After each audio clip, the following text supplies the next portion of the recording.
Welcome to 805 Focus. I'm Dr. Cinder Sinclair with Nonprofit Connect, and we will be bringing you the latest on your favorite nonprofits. So get ready to be inspired. Our special guest today is Christine Neuhauser with the Pearl Chase Society. Welcome, Christine. Thank you. Gosh, the Pearl Chase Society. I have a feeling you're going to tell me a lot of stuff I don't know because I've always been fascinated by the work, but I don't quite know all the work. So I'm hoping you're going to tell us all about the Pearl Chase Society. Okay. So Pearl Chase Society. Pearl Chase Society is inspired by the work of Pearl Chase, who was a woman that was born in 1888 in Santa Barbara. And she did so many things that we enjoy today. She was part of the rebuild after the earthquake. She was just a very big advocate for the beauty of Santa Barbara. And that was her goal. She went to UC Berkeley. And when she came back, she was like, hey, the town is dusty and messy. And she watched the San Francisco get rebuilt so quickly after the earthquake in San Francisco that she said, hey, we can do this here. And so she also had the luxury of her family supporting her. So she didn't have a day job. After she had a short stint as a teacher. But anyway, so that's what she did. And it was a much smaller, uncomplicated world compared to today. And so that's how the group was inspired, was so many of the things that, for instance, Pearl Chase did. Some of the things that Pearl Chase did is I like to, she said that the buildings in Santa Barbara should be no larger than the trees that surround it. So I thought, wow, that's a great thing. Except, of course, unless somebody says, well, let's bring in some 60-foot eucalyptus, and there we go. It's easy. But at any rate, so the Pearl Chase Society was inspired by Pearl Chase. And how the Pearl Chase Society got started was during a renovation of the Santa Barbara Museum of Art on State Street. There were a couple of capitals, top of columns, that were going to be demolished. There were also two buildings that were next to the Museum of Art that were buildings that were from before the earthquake. And so they were going to be demolished also. So it's just a small group of citizens that said, hey, that's wrong. We shouldn't do that. That shouldn't happen. Yeah. So they got together and they started their group, and then they eventually named themselves Pearl Chase. But they did save those capitals, and they also saved the building that is now the gift shop. So the museum gift shop, and the capitals are on the top. Yeah. And so that was really how the impetus to get started. So. Wow. That's how I had no idea. I didn't know that. Right.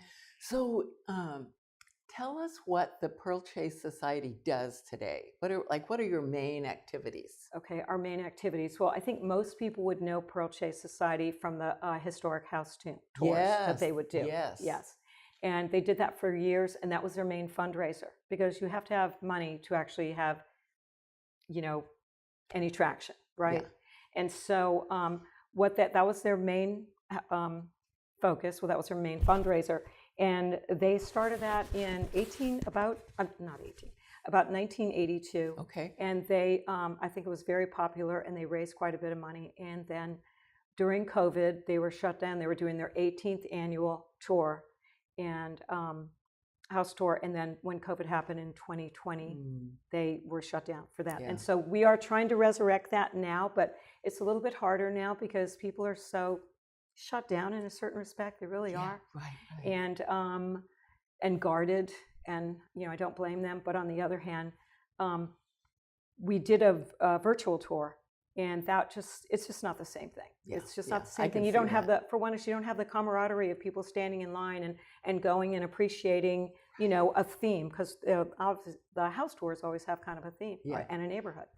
So anyway, so that is has been their biggest fundraiser. Now we're doing a Calum DeForce speaker series, because if you're having trouble preserving things, which if you look around Santa Barbara, it's a bit, it's hard.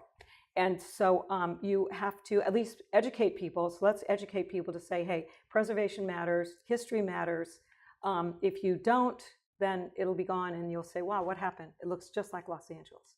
So anyway, so we are having a lecture series that we did last year, and you can go on our website. We have a great website, Pearl Chase Society website, where you can get all kind of information from that. You can get events, you can get calendar of dates. And then what else? What else do we do? Well, we do some advocacy. I was is just what going to ask Pearl about Chase. the We do advocacy. That's advocacy. interesting. So we, with the fundraising, the money that we get, well, people will come to Pearl Chase and say, can you help me? Can you help me either with advice, or can you help me with how do I do this? Or can you give me some money for something that I want to help preserve? You know, we're trying to figure this out. Give me an example. Okay, so here's a list of things that they have done or that kind of recent. The Santa Barbara Trust for Historic Preservation came to Pearl Chase and asked for money to help them restore a portion of the Knox House, which is on Santa Barbara Street, Cannon Bernardino and Santa Barbara, a small little white house. It's kind of part of that whole historic, you know, Jimmy's Oriental and the chapel across the street. And so we gave them money for that. And part of also why I think people want money from other organizations is so that they can go to other organizations and say, look, these people think it's important. It is important. Don't you think it's important? Would you give us some money and help us preserve it? Yeah.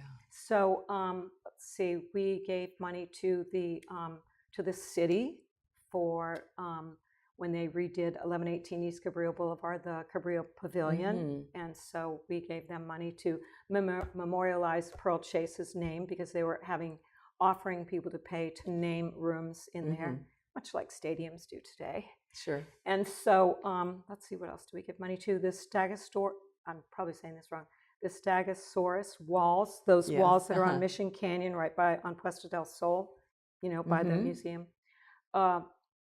Let's see what else. The Doug Parshall murals from 1932 that are inside of the Santa Barbara Junior High, which is a very historic building.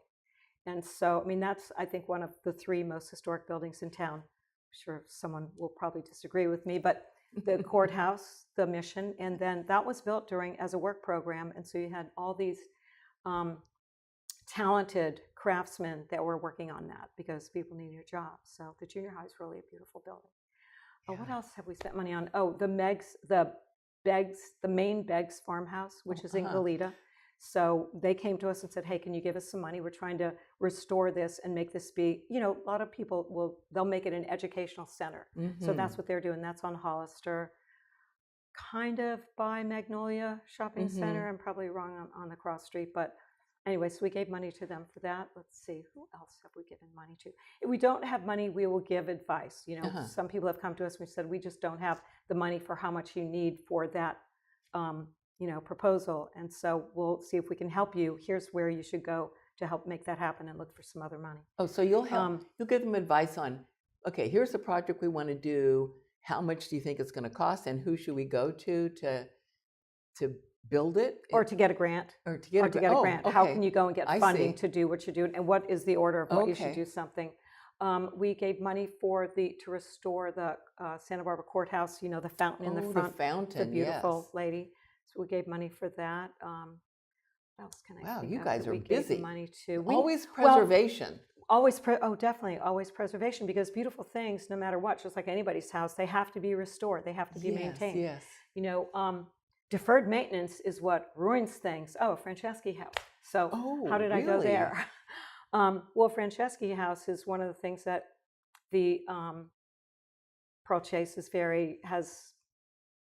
that's been a push and pull, you know, with the city, because Franceschi House is something that's in the forefront right now, and it looks like the house is not going to be saved, but there should be some kind of memorial for what was there and what the whole idea was. So Franceschi House, what else can I think of that we gave money to?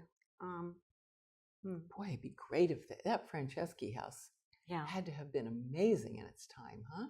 Well, there are a lot of amazing places here in Santa Barbara. True. Seriously, there are a lot of amazing places. I wonder if other places, like, I don't know, LA or San Francisco or any other place, has something like the Pearl Chase Society that focuses on preservation. Oh yeah.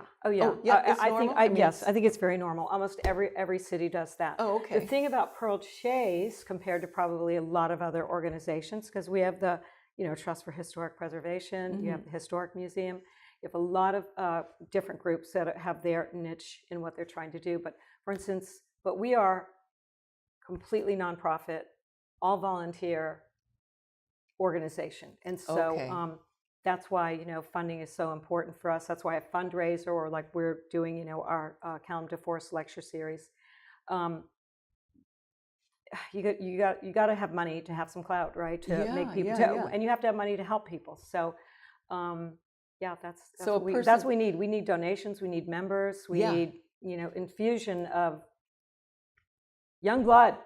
Yeah. So, well, let's talk about that. Let's talk about the financial donations and the volunteers, the members that you would like more of.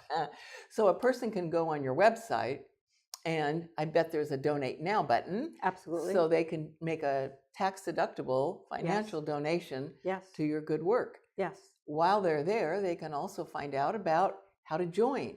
What does it cost to join? What are requirements for joining? How do you become a member? Right. What do you need help in volunteering for? Right. And how can and we want you to get involved because we want you to participate, because it's strength in numbers. I mean, it's safety in numbers, it's strength in numbers. Yeah. You have to be heard by a group of people. Otherwise, we need more Davids in this David and Goliath world, and that's what we're looking for. When you talked about other places have preservation groups, like for instance, I'm from New Orleans, and New Orleans has tons of, they're very strong on their civic pride and also on their preservation. And of course, they've got a lot of history to do that. They do house tours where, like I said, we're having trouble with the house tour resurrecting it, although we're working on it. And if anyone wants to, or has a neighborhood, or thinks, hey, I have a place that this would be great for walkable, mostly house tour. But in New Orleans, for instance, these people beg to be on their house tours. I mean, they'll redo a house, they'll have it, and they're just so proud of everything. They say, how can I get on your house tour?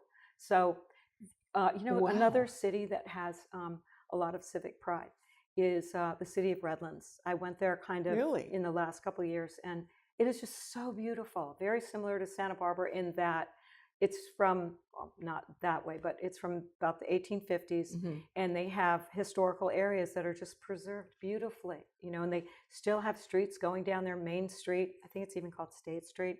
They have parking on their street. Their shops are full. They're smaller, but their shops are full, and they will preserve the Victorians and even a bit of the orange groves, that will be next to them. So I don't know if I should be making a plug for the city of Redlands, but it's absolutely beautiful, and it's down in San Bernardino.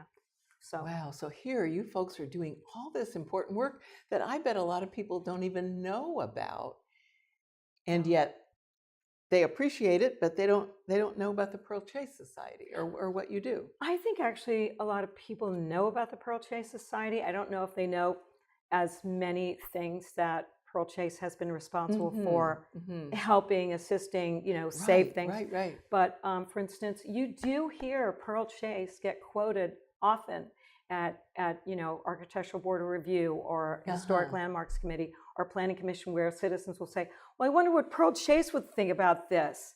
And so we need more people to be making quotations and standing up in the same way that Pearl Chase did, because she really believed in advocacy, but she believed in people cooperating, communicating, and coordinating efforts together. Because if you coordinate your efforts, you get more traction. Yeah. So this book that you brought is called A String of Pearls, Pearl Chase of Santa Barbara by Sherry Ray. I bet that would be a really interesting book. It's really a wonderful book.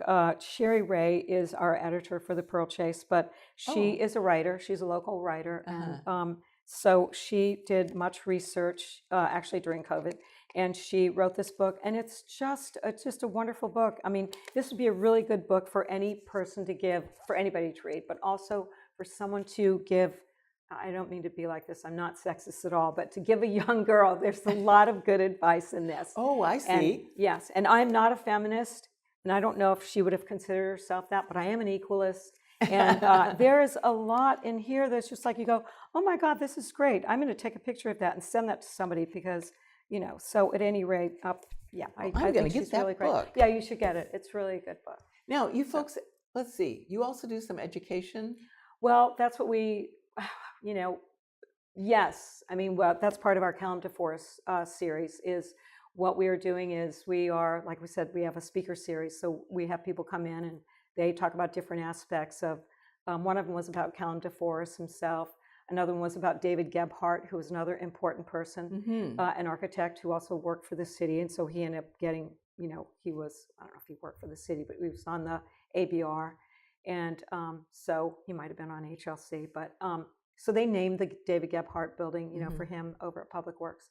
But and then someone else came having to do with just different architecture. I think it was Doug Woods. And then, and so what we're trying to do is just get the message out and try to get people that, people come to Santa Barbara and then they stay in Santa Barbara because it's so beautiful. Yeah. And so it has been easy to drive around, not quite so much with all the street closures. Yes, and the lanes yes. being decreased, et cetera. So we'll see how that morphs out. But people make mistakes and then they can just change those mistakes. Meaning we can open up those roadways again someday. Yeah, yep. But so the deal is if you can't preserve everything, and there's so much going on in the city right now, we're trying to alert people to things that do happen. So we send out notices to our membership. We try to get people to attend meetings, to go to City Hall. You can watch everything on television now, so and be timely. But so we try to get people to advocate that, look, this is going on in your neighborhood. For instance, we have so many boards and commissions that are really important for, that are tied to the city that have made Santa Barbara what it is, which is, for instance, the Single Family Design Review Board, the Architectural Board of Review, Planning Commission, and the Historic Landmarks Commission. And so we're trying to engage people to be engaged in keeping the city the reason that we're here. That's really and we stay important. Here. So I think that's really important. Good for you that you're doing that, because that's what it takes. Yeah. It takes more people who care and are willing to get involved. Yeah, and it's hard. Yeah. Because everybody's busy. Everyone is busy. Everyone's distracted. There's so many opportunities to do so many things, and they're right on the, in the palm of your hand on that phone. And so, right. You know what I mean? Everyone's distracted. You're right about that. Everyone's distracted. I can totally get that. So busy. And we need to preserve this. Let's talk about why it's important to preserve it. Yeah, Well, I'll be back after a bit because I got an important meeting, and right. No, I can totally see that.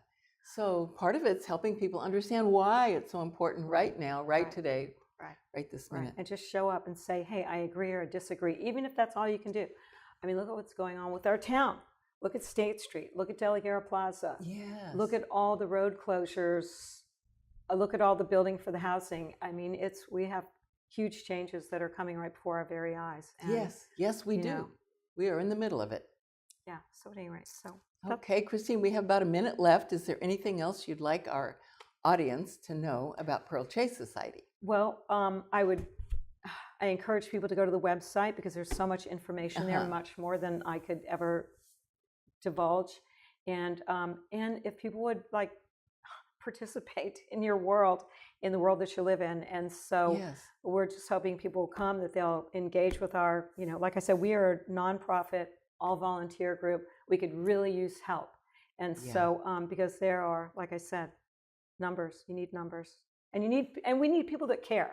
Yeah. We want people that care. Our city is so beautiful, so and beautiful. We need to do our part to keep it that way. Yeah. Seriously, I don't know if I said this, but when you tell somebody that you live in Santa Barbara, people just, I don't usually do that because I feel like it's name dropping, but people just totally go, Santa Barbara.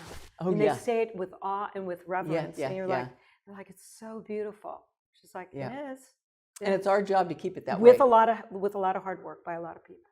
And thank you to the Pearl Chase Society for making that possible. Well, and thank you for coming to tell the story and for all of your good work. Thank you. Thank you. And thank you for joining us on 805 Focus, and we'll see you next time.